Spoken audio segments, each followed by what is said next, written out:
Hey everybody, this is Jennifer. Welcome to my channel. Today I am doing a quick, hopefully shortish reading update. It's Sunday evening and I wanted to get a video in because it's been like 2 weeks since I uploaded that Lesser Bohemians review, and it's time I gave an update. And I finished 2 books. I have finished one, A Month in Siena by Hisham, which was my second booktube spin book that was chosen for me via the spin, and I am now done with all my booktube spin books. It was pretty darn successful as far as that goes. I absolutely loved the Lesser Bohemians, and I really liked A Month in Siena. One thing I will say about A Month in Siena, the way I picked my books was because I thought Lesser Bohemians was going to be a bit difficult. I picked something a little shorter for the ebook in that same spot, and I was really glad I read A Month in Siena, but it's a little bit too short, and it's got nice bones, but it needs a little bit more meat on it. Hisham, the author, is going to Siena to study the Sienese School of Art, and there is some discussion about some like paintings, not the school as a whole, but like some individual paintings. And he was also discussing his experiences staying in the city for a month and trying to learn some Italian. But it's just a whole bunch of stuff and you only hit it in small doses. So I kind of wish there was just a little bit more to go on. I ended up giving that 4 stars. And the next thing I read after that is Bloody Rose by Eames. And that is the second book of the Kings of the Wild, the band series. I don't know if there's a third. I don't think so, at least not yet. I gave that 4 stars. I think it's more like a 3.5, a 3.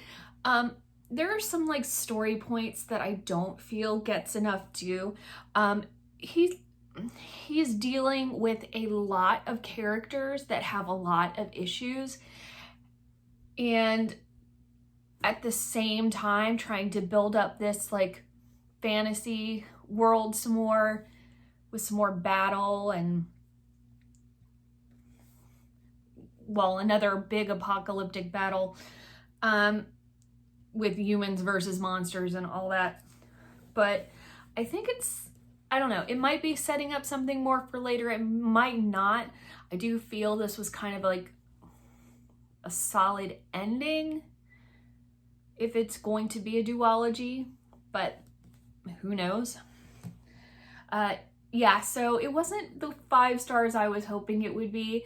I have to say, I think I kind of liked it a little bit less than Kings of the Wild, but in general, it was, you know, I read it in less than a week and it kept me going, and in the end, you know what, I'm glad I read it. So that's like a 3.5 bumped up to a 4 star. So what am I currently reading? I have made next to no progress on my Mammoth, which is the shorter peeps. I am in I am in May of the first year. So it's taking its time. Most of my reading time went to Bloody Rose. So I am not starting another book on my Kindle or in the physical copy.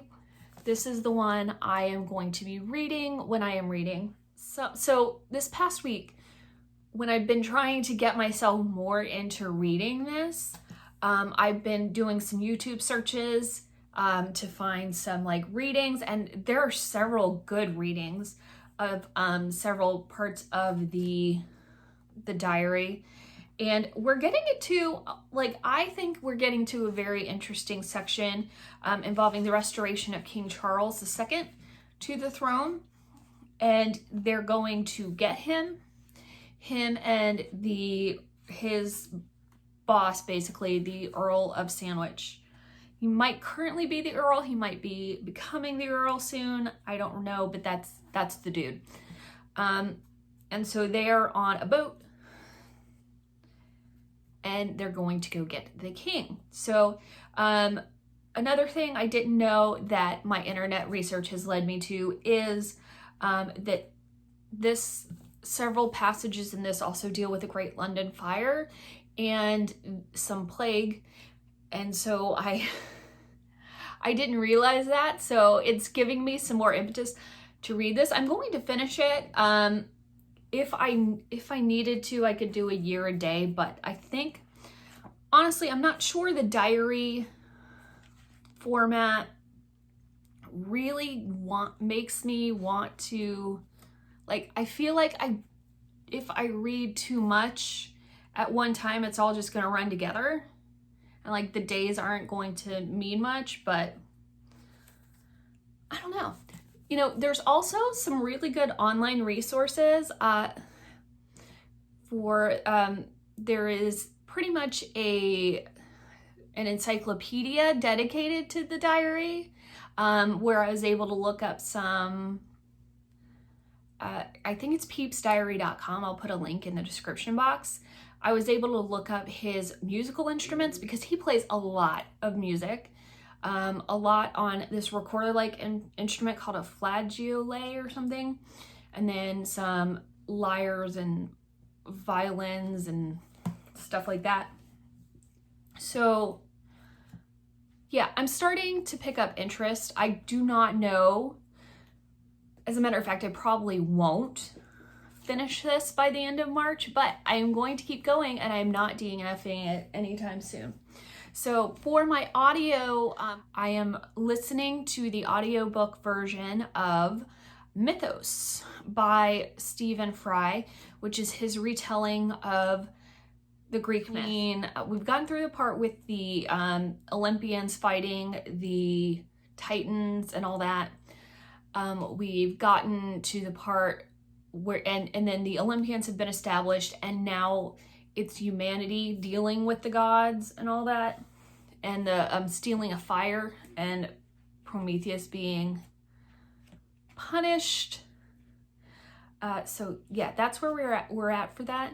I forgot how compelling these stories are.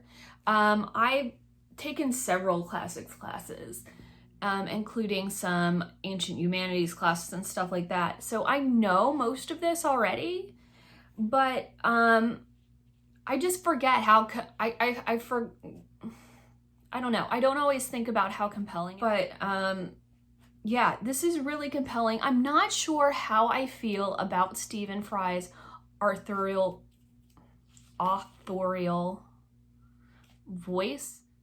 I feel like they're good enough on their own,